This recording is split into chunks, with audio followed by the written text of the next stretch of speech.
Welcome back to our channel. So today in this video we are going to discuss about how to encrypt emails in Outlook 366. So without wasting much of our time, let's get straight into the video.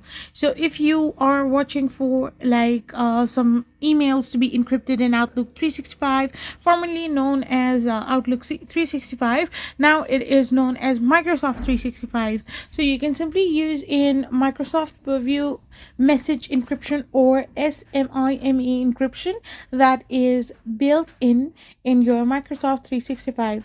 All you gotta do is simply go to Microsoft 365, and once you're in your Microsoft 365 you can get this inbuilt feature. The specific steps depend on the Outlook version you are using, like you're using desktop, web, or etc., and your organization subscription plan and settings. So you need to use the built-in encrypt option of message encryption, that is method 1, or use the SMIME encryption, that is method 2. So this is how you can simply do it. I hope you found this video helpful, so don't forget to hit that subscribe button and do give us a thumbs up. We will be back again with more informative videos. Thank you for watching.